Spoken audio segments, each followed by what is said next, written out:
backtracks. You can backtrack the damage out from a fissure. If you have a power shot fly over the top, then you'll lose that as well. Looks like Beastmaster's getting slightly harassed on the top lane. Simple Starfall. Universe really needs to damage down this face of Void a little bit more, but Void, the longer he actually stays alive in the bottom lane, the faster he'll get towards that ring, at which point any form of harassment won't work from the Dire.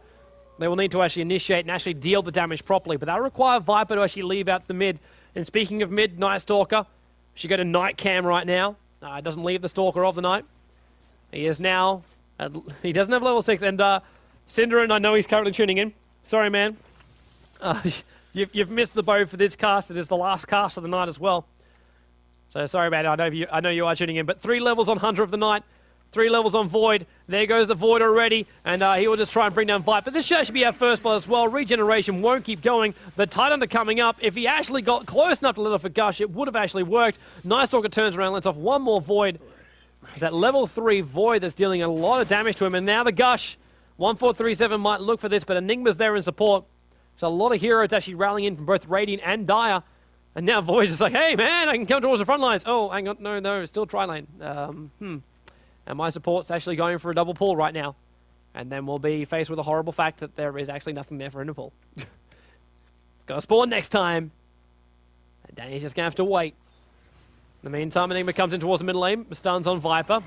For the bad side, it's actually the real one. So TP's going to come in, but already got the kill. Now 2-0. Beastmaster and Viper both being the casualties of war here for Easy. So it's not looking too good for them on this front. It's the fact also that Night Stalker was the one to actually get the kill, as well as the Mirana. That's the more important thing in my mind. Mirana, you can see already up with treads. And just able to harass Bulba back. This lane just doesn't work for them. It needed to be Viper versus Mirana. It needed to be Night Stalker versus Beastmaster. But because of the ganks when Night Stalker roaming now, it's kind of made life a little bit more difficult. In the meantime, though, Void looking for some farm, but there is a Dire ward down there now. So that creep camp won't spawn again for a while. A 6-minute while, in fact. It was actually Enigma that got the kill. Oh, my bad. Guys in the IRC, keep me on tabs with this. Let's look at it. So, yeah, Enigma got the kill. Denied. Not bad for him. However, he's taking a crap load of damage, so... Oh, what?! Seriously, the third ball clapped at that time! Oh, nothing is going Easy's way. They will land out the slow hero Mirana. She still has that leap to get away, but while Night Stalker is here, she wants to actually stay in this fight as long as possible. Close range arrow. The Beastmaster throws out the axe as a last ditch effort. Night Stalker is here. The gush goes out. Windrunner as well, but it's a double kill for Sock. The Void got it. There's nothing for that Shackle to go to, but the fissure will it block him out? 1437's going to block him in, and yes, Night Stalker will be held in place. He's fast at the 9 time, but you can't wall when you're coned in by a wall of rock.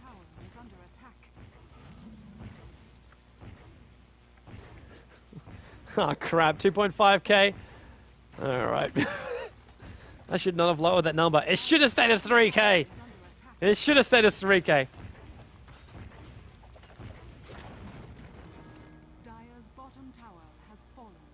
In the meantime, our first tier 1 tower of the game goes down on the bottom lane. It's claimed by the Radiant side.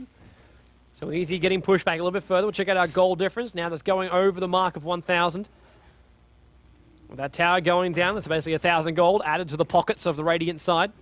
Not to mention the 4 for 3. So as far as kills go, it is slightly balanced. But for me, the bigger problem is the fact that Bulba has died twice, as well as Viper. Both of them have actually been on the receiving end of kills twice.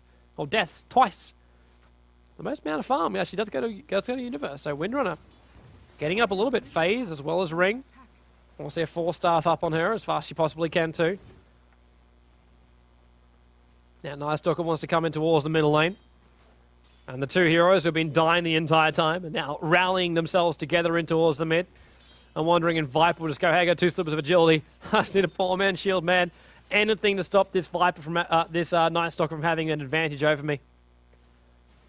Heading down towards the bottom, Beastmaster does find the DD rune, so he'll be happy about that. And that's that Greater Hawk I was telling you about. Keeps that vision, knows where they're moving. Enigma will now actually see the Hawk as well as the Boar. But Beastmaster would love to have a go at this, but he's got to be really, really careful. Void comes up, look for the ultimate. Needs to land that ultimate, gets it to 1437, must land a fissure right now. He's waiting for the right time. The Void pops. He saves the Fissure. Tide also coming in. Bulba's already popped off that DD rune. He's looking for a kill. He's got a couple of choices right now, but he has no support until it actually finally comes through the trees. Windrunner needs to land a shackle. They've missed, and now they're going to come for Night Stalker. The Gush trying to pop off there from Titan, and he started to be like a horse at a gate with a refusal. There goes our Beastmaster Roar. Now the Boar can also slow him down. Viper lands off the ultimate. They will get the kill on the Night Stalker. 5 heroes required to do that, though. It's a lot of heroes, and Mirana's still free farming up in that top lane. They will, however, claim the tier 1 tower. That Bulba DD is actually helping out, and now wears out. Fortification buying some time for the next creep wave to come in as well.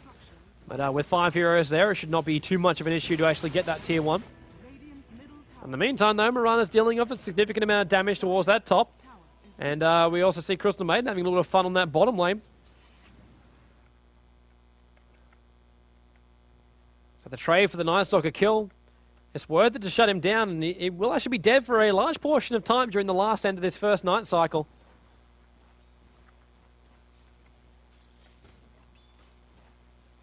Now Night Stalker will come up. Be happy to dive this tower. Mirana will look for an awesome arrow. There's the slow, close range arrow. Does actually hit. Starfall as well gets him a very, very quick kill. Gush now on Mirana.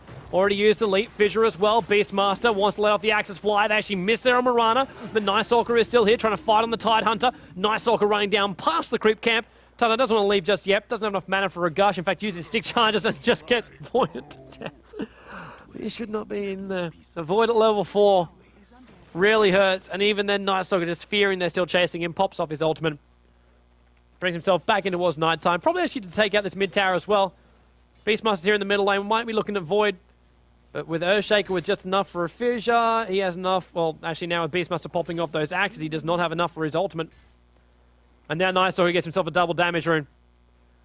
Nighttime will not last much longer. Enigma is down here. Viper does go down. Windrunner might be thinking she actually claimed this, but with the Void now on Windrunner. Oh, double kill for the Enigma. It was the mini stun that actually got it. More kills for Enigma. Night Stalker even picks up the Hawk while he's in the neighborhood. And Enigma will be able to retreat back safely. Leaves the Observer wards for Crystal Maiden, and we'll head back towards the main base. So 8-4, easy on the ropes. They were bringing it back slightly, but then, of course, you can see there's a big, big spike back again. They bring down that tower in the mid, and it just gave them a little bit of extra oomph. Wow, Enigma living life on the edge, even popping a Soul Ring down to 50 HP. He really hopefully doesn't get caught out, but with Night Stalker on the field, even though it is daytime, the Dire won't feel really confident about moving around the map. Just check out our CS scores. Mirana 53 for 8. 2 for 1 as well, which is the more important thing in my mind. Mirana with the kills, as well as the farm. Makes it the most farms here. In fact, the most gold-friendly here on the map. We can actually bring this up right now. So the gold per minute for Mirana at 4,700. Outstripping almost everybody. Night Stalker's looking pretty good himself. 4,100 gold earned. So the gold per minute, 298. Making the most of it. I also just realized I accidentally hit the wrong key, and that's actually made us go into the camera mode. It's like, how much do the rating actually see? They don't see Titan waiting. They don't see 1437 waiting. And Viper is just hanging on the edge of their vision. They do see him heading out towards the top lane. But that's basically it. And there's not a lot of map control. And now the dust actually pops off. They did not see that one go. They almost had the vision for it. They might have only just caught the animation of the edge of the dust. But it's not going to stop them from getting this kill. Shaker. Gush goes first. Fissure goes second. Tries to lock him next to the trees. And they do actually make a wall of bodies between the fissures and between the fissure and Tide and the trees is the word I was looking for. So getting the kill pretty nicely. In the meantime, Night Stalker just waiting for the next nighttime cycle to start. Trying to get as much farm as he can in the meantime. Viper's also going to do the same, but Viper so bare. 200 gold, a couple of slippers, unless it's got something on that courier.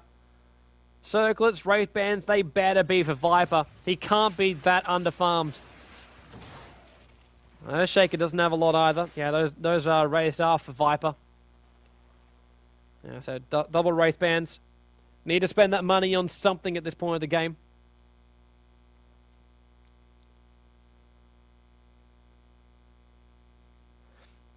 And by the way, guys, we actually had a lot of bandwidth for a while, so Ever since this new studio, we just had no content to actually pump stuff out with. So just a quick pause. Check out our CS scores just a little bit closer as well. So the 61 for 8 for Mirana. What she actually managed to achieve with that. So already with the Yasha recipe, there's only about 150 gold away from actually completing that entire recipe, entire thing. Word, Yasha. That's what I want. All the parts of the recipe will be combined to create a Yasha. Summary of what I was trying to actually say. In the meantime, the Night Stalker, her charge bottles, 600, as well as treads, looking very, very good for the next stage of the nighttime. It's going to be a big moment for Sock. If he can keep getting these kills, life can be looking pretty nice for him. He can shut down that wind run and lock her in place while actually having a little bit of farm on that. Ton on his Ravage. If the silence goes off on him, there will be no Ravage. Night Stalker at this point doesn't really have enough damage to actually kill off the Tide Hunter before the silence actually wears off. Tide, very, very thick-skinned guy. 891. Doesn't have anything on the shell just yet. Put on Anchor Smash as well as Gush. Reduce down that damage, so that will, of course, also slow down Night Stalker. So hopefully this pause doesn't actually last for too long. House faces Void looking. Claymore for him. Just wants a little bit of extra bite to himself right now. But the biggest problem he's actually got is he doesn't have that Battle Fury. Faces Void so farm dependent. But if he does get farmed, then Viper will not be able to stand toe-to-toe. So Easy need to win this early on. Especially considering how little farm Viper's actually got. If they don't start making some headway and some kills, killing off that Void, shutting down the Night Stalker, also shutting down the Mirana, 3 main targets for them. Might be able to actually use Crystal Main as well as Enigma, as far as just to get them a little bit of an advantage. Turn the fights into something which is more their kind of style. So make it a little bit more 3v5 or whatever. Thinking about this bottom tower now by the looks of it. Timing not pushed exactly right. They don't actually have a siege creep with them. And with a couple of axes, they should be able to take out this bottom lane. There goes the axes and power shots, so they can take this tower directly. Mirana will be looking for a good arrow. Arrow will fly. Misses everybody, but they do realize they're behind. Got to get rid of this tower before they can fight this. And Viper does actually get the last hit in the tower, so a little bit more money for him. The Hawk is trying to give him a little bit more vision, trying to catch up towards the Mirana. Mirana still with the leap, though, so shouldn't have too many issues. In the meantime, though, Faceless Voice having a great time on top lane. Will force the TP back, and there's a TP coming bottom lane, too. So as far as Easy's push to this bottom lane, it's not really going to work. It's Viper who heads up towards the top lane. Another TP comes out now too, realizing the Viper is down. Mirana, oh wow, really? You got caught out just then? Night Stalker's got to be careful. He's popped off his ultimate to actually fight this one. But because he didn't get the first initial kill, means he doesn't have the freedom to move, and this night time will be wasted for him. And in the meantime, Viper gets time to farm off on the top lane. It's a little bit of a balls up from Mirana. Gives Easy a slight opening. You'll watch that graph slowly start to come back down again. Over 4,000 gold advantage in favor of the Radiant. For Team Shakira, middle lane. Night Stalker also got to be careful. Silence already up on Windrun, but Beastmaster is here. Enigma might be forced to pop off the black hole. In fact, he does do so, but he'll die from range because he didn't actually have everybody in that. ES lands off the fissure. A little bit delayed for that one. Probably thought it'd actually hit there on Night Stalker, but Night Stalker bottle charges running him away. But there's that Enigma kill. So a kill on Enigma, a kill on Mirana. Pushes Enigma back. He looks like he was trying to complete up that mech. It's actually probably there too before he died. But hasn't brought up the recipe. He's got everything else he needs for it.